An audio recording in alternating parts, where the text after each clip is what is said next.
Yes guys, what's going on? It's Ashton here. I hope you're all having a fantastic day. Today I'm going to be looking at ranking all of the legends in Apex worst to best, giving you my opinion on who is the worst legend in the game all the way up to who is the very best of the best. Now some of you might be wondering, why should I watch your video when I can watch someone else's who've got way more views and way more subs? And to that I say, there isn't much reason, but maybe because I made double pred last season and because I'm in pred this season, I can give you a slightly different outlook on what I believe to be the best legends in the game and to best fit the meta of the game, rather than some people who are maybe more casual or maybe just are out there being content creators while I'm out here trying to grind ranked and really be a big sweat. Before we jump into the tier list guys, this is the perfect time to remind you to please like and subscribe to the channel for more regular Apex Legends content. We're nearly at 2k and that would be an amazing landmark to reach. If not, Gibraltar will of course eat your soul.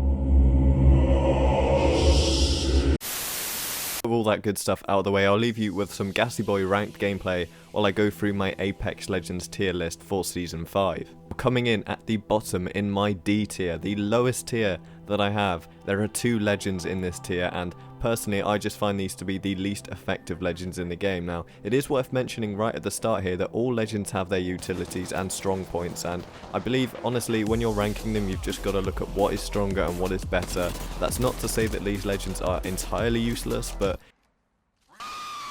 in my opinion they are the most useless and least effective out of all of the legends in the game right now. So currently in D tier we have Crypto and Octane. It's definitely worth mentioning that Crypto definitely has his strong points with his EMP and his ability to get, that's kind of nice in ranked when two of your teammates die and you've got to run away but you can hop in the drone and grab banners. That's kind of nice if that's the sort of playstyle that you want to run, but personally just sitting in a corner to use your ability, AFK, flying a little drone around where any team can just run up on you and beam you, yeah, that's not for me. And he's got no mobility to him, and although his hitbox isn't the worst in the game, it's certainly not the best, and personally I just think Crypto is a complete waste of space on the team, if you ask me. And Octane, you know, he's got that momentum, the mobility with his stim, but of course it is at the cost of his own health, which is a big downside. And his jump pads, even though they regenerate a lot quicker now, they're so easy to track. If someone jumps on an Octane jump pad, you can beam them for at least 100 consistently every single time, and that is really, really bad for an ability if you ask me. He really doesn't offer much else to the team, and that is why he is in D tier alongside Crypto. Moving on up into C tier now, we are looking at the legends who have a use in the game. They have abilities which you can make an argument for, and I can see your argument and I can think, yeah, these legends are alright.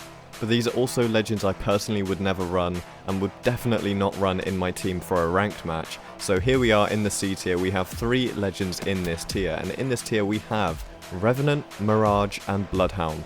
I know a lot of people are going to be mad that Mirage is all the way down in C tier, but as I said, he has an argument for him and his newly reworked abilities are really nice in the game. If you're just looking to play some pubs with friends or even solo run pubs, then Mirage is a great choice of a legend to use. You know, he's so much fun to just run around, have fun with his bamboozles, and his new ultimate is a ton of fun and really is effective on enemies if you use it correctly, but definitely not a viable choice in ranked. And I do just think there are legends which are just stronger than him, you know?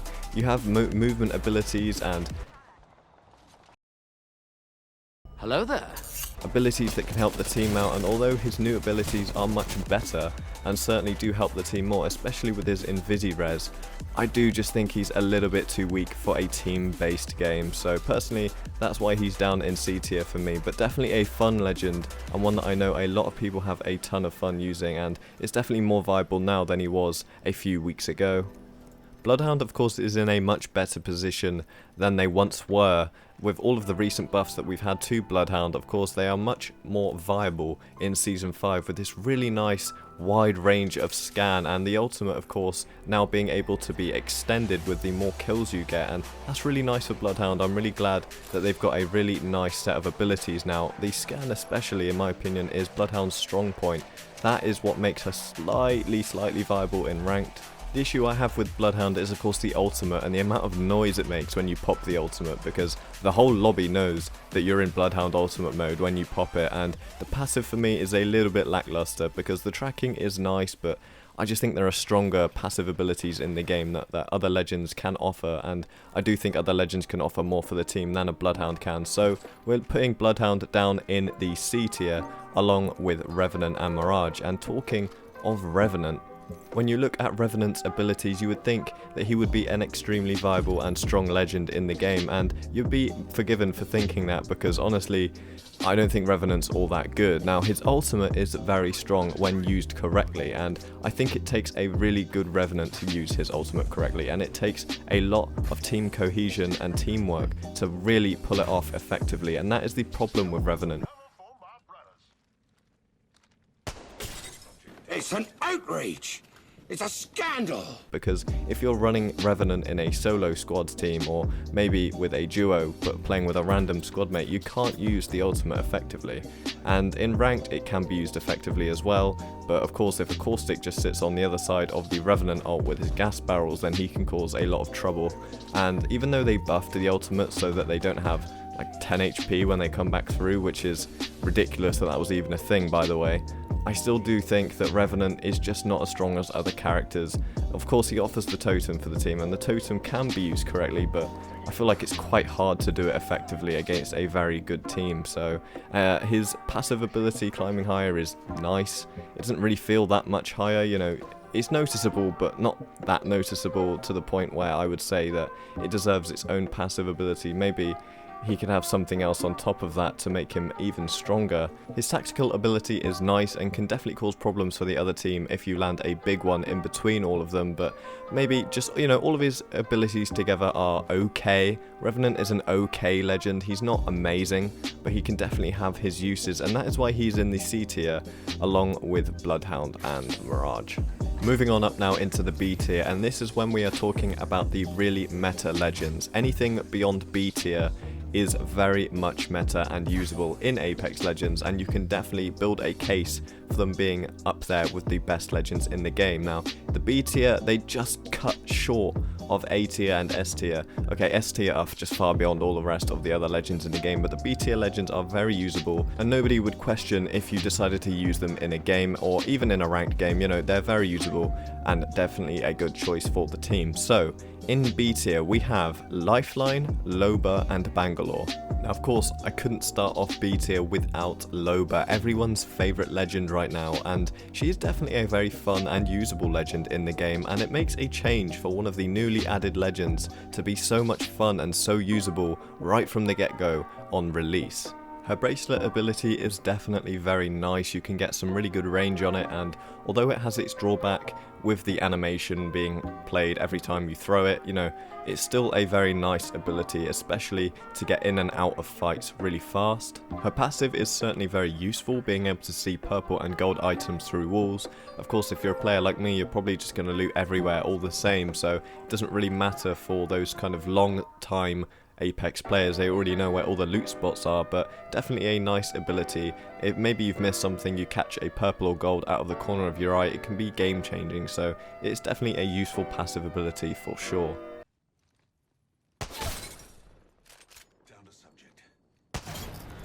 Sorry about that. I think Loba's ultimate ability is her biggest draw to her character, and even though you can only take 2 items from it, I think that's what puts her down from A tier for me, is the fact you can only take 2 items from her ultimate. In a competitive game, ranked especially, in the end game, when you use her ultimate, if you need shields, maybe batteries or ammo, it's so huge for your team. If they do end up tweaking Loba's ultimate ability up to 3 items, I do think that will bring her all the way up into A tier, because for competitive Apex especially, being able to take items late game without having to go out into the open, into those death boxes, is just so huge. So huge for a team, and honestly that is why she is up here in B tier already, but she definitely has potential to go even higher if they do give her a slight tweak or slight buff. Now, Lifeline has always been one of those legends you really don't mind having on your team. Of course, she offers you the quick revive, which has always been a really nice thing to have for her. She gets that up really fast, and of course she has the dock drone, which can be really helpful in certain situations as well. Her ultimate can give you purple armor, and on a good day you can kit out the full team with fully purple shields and armor. I think Lifeline's problem is that she has been left behind in the dirt while other legends around her have been buffed, and their abilities match or before are better than hers now. For example, we have the Gibraltar Dome res, which is just so much more effective than Lifeline's quick res, and of course now we also have Mirage's invisible res, which is also a very viable choice for reviving. We have Watson's regenning of shields with her ultimate, which also offers protection from explosives, which is much better than Lifeline's Dock Drone, and of course, not to mention that we have Loba's ultimate, which is probably more effective than getting armor and, you know, also ammo and weapons and whatever you want out of her ultimate, whereas with Lifeline you have this RNG potential luck of getting a purple shield if you're lucky, but a lot of the time you're always going to get purple helmets and purple knockdown shields, which can be often very useless to the team. Respawn are currently looking into side grading Lifeline to try and bring her up a little bit where all of the legends around her have been brought up. Hopefully she's made a little bit more viable and given a little boost, because in my opinion, as the medic of the game, she should be the one to revive the fastest, and she should be the one to offer the most health related buffs and heals to her team. But currently I think it's definitely easy to argue that other legends have that area down a lot more than her. Last but not least, there is Bangalore, and she's a very fun legend to use, and a good Bangalore can be very hard to take down. Her smoke is very effective at concealing areas, and if you shoot them at enemies on high ground, it can cover your advance on them, and it's definitely nice to be able to stop enemies shooting down upon you with that smoke. I think her smoke grenade is definitely her strongest point. Of course, her passive is that when she is shot at, she can run faster, and any movement related ability is always a good thing in my books, so she is definitely very usable for those aggressive players. She's really nice, and definitely one of the best aggressive legends to play in the game. I think her ultimate is where she falls short a little bit, because you would think covering an area with these missiles would really be a strong utility for the team, and sometimes it can be to push a team out of an area, but quite often teams are just going to stick in the middle of the rockets and they'll take a little bit of damage, but they're just not very strong, and compared to a Gibraltar ultimate, for example, Bangalore's ult falls short by a mile. Again, Bangalore's abilities are nice. I do just think the legends in A tier and S tier, their abilities are a level above, and Bangalore definitely has her place in the game and in the meta, but her place is not in A tier or S tier. I'm sorry, that's just my opinion. She's firmly in B tier in my opinion, but a very solid and strong legend all the same. Of course, now we're moving on up to A tier, which is the second highest tier on this list, and we have 3 legends in this tier. They are Pathfinder, Watson, and of course Caustic. If you had asked me about my main Pathfinder this time last season, I would have put him firmly in S tier, of course, as so many people would. But the nerf that they have given him in Season 5 has just hit him so hard.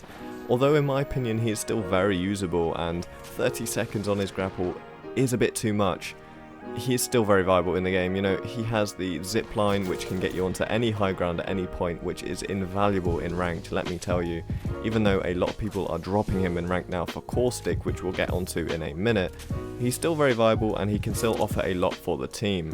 The grapple can be used defensively or defensively, but you now have to make the choice whether or not you want to go into a fight or out of a fight, because really 30 seconds is a long time in Apex Legends if you're fighting, and you've got to make that decision whether or not you want to push a fight or have it as an escape option. Now, you can't use it as both, and that's what brings him down in my opinion. You just can't dance around your opposition as you used to be able to. Of course, he also has the Survey Beacon ability, which also drags him all the way up into A tier as well, because that is a huge ability in ranked, especially to be able to position yourself in the ring early and get those strong points before any other team does. Watson is also another legend which could really be arguably up in S tier. She has a 100% pick rate in competitive Apex. That is the professional scene, 100% pick rate. That tells you how needed Watson is in the competitive side of Apex. If you've played Apex for a long time now, you'll know how strong explosives are in the game, and to have an ultimate which completely annihilates any chance of explosives going off in your face or in your general area is huge. Combine that with a passive shield regen ability and the ability to get one of these ultimates with only one ultimate accelerant, you have a huge case for one of the strongest legends in the game. Of course, combine this with her fences as well to completely cordon off an entire area and definitely deter teams from pushing you. She is definitely one of the strongest legends in the game, without doubt, and I really don't need to make much more of a case for Wattson. She is very strong, very, very viable in competitive Apex, and that's why we love her. Wattson, you're all the way up in A tier, you deserve it, good job. Of course, sadly now I have to address the elephant in the room, or should I say the gas daddy in the room, Caustic. Nobody wants this legend up in A tier. Nobody wants this legend to be as good as he is. Nobody wants the Caustic meta to be running as rampant as it is. But here we are in Season 5, the competitive warlord, Caustic, who can just completely dominate any last circle or any building in the game. Whatever, if you want a building, Caustic trap, boom. You've got that building and no one can push you, or they're going to have a really hard time pushing you. And if they do get in the building, throw your gas grenade down, because wiping out an entire area for people to play in is just huge. And the best part is that there is no counter to this. Unless you are a Caustic yourself and an enemy Caustic throws his gas on you and you can just run through it and, you know, you've not got to worry about taking that tick damage. Even then you've got to worry about losing your aim assist, but of course everyone does in the Caustic gas and Bangalore smoke anyway. Caustic is just ridiculously strong in this season, especially now his teammates can run through his gas at full speed. I do believe he needs a nerf in my opinion, and just bring him down a little bit, bring him back to where he was, because nobody likes the ranked meta now where Caustic is just in every single team. And yeah, I've spoken about it. This is the tier list. Caustic is a very strong legend. Use him and abuse him as much as you can right now, because hopefully he'll be addressed soon. But with A tier out of the way now, we have the two best legends left in the game. You already know who it is up in S tier. We have Gibraltar, and Gibraltar in a Caustic gas barrel.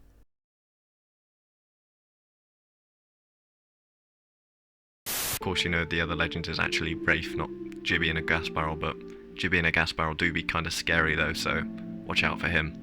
Gibraltar and Wraith are the two legends I would say are necessary legends to have on every single team, especially in ranked. Gibby, of course, with his increased health pool, has his arm shield for 50 additional health points, also has his bubble of invulnerability which he can quick revive people in and heal faster in, which is just insane that is still in the game. I know it only lasts for 12 seconds now, but that bubble is just like a god bubble. You can do whatever you want in that bubble. Don't worry about it, and if you throw your ultimate down in the final ring and chuck your bubble, you're safe, and the other team might not make it in. So, you know, and talking of his ultimate, wow, is that strong. It comes down so fast and hits so ridiculously hard. It stuns you if you're hit by it, and yeah, Gibraltar, boy is that man strong. And I'm sure you all know what happens when you run into a Gibraltar one-on-one and he has a purple or red shield. You're gonna really struggle. And of course, finally, not much needs to be said about everyone's favorite legend in the game, Wraith. Her ability to phase out and go invincible and invisible for a few seconds is huge for an aggressive playstyle, and partner that up with her tiny hitbox and some good movement and you've got a really difficult to hit legend, especially when a good player plays Wraith. Oh, you're going to get beamed and it's going to be incredibly hard to hit her as hard as she's going to hit you.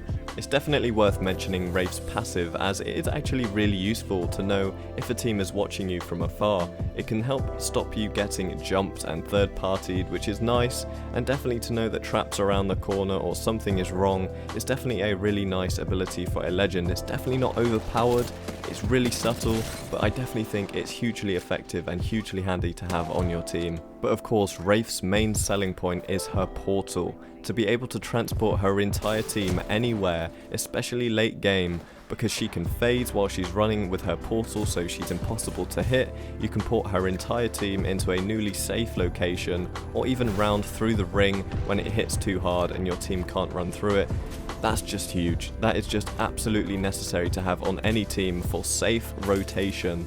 You can't overestimate this at all. This is such a strong ability, and a good Wraith will make really good use of her portals. You can even kidnap people with her portals, which is just ridiculously good fun. Wraith is the strongest legend in the game by a mile, and I think no matter what nerfs or changes they make to her, she'll always be a fan favourite and up there with the strongest legends in the game, after Gibby in a gas barrel. Of course, that is all for today's video, guys. I hope you have enjoyed. Make sure, if you disagree with any of my choices, let me know in the comments below. Be civil about it. Just give me your opinion on where I was wrong and what you think is the correct tier list for Apex Legends. I'm always open to hearing your guys' feedback, and I really appreciate it. So make sure to like the video and subscribe to the channel for more regular Apex Legends content. Until next time, guys, it's been your boy Ashton, and I'll see you in the next one. Take it easy, and goodbye.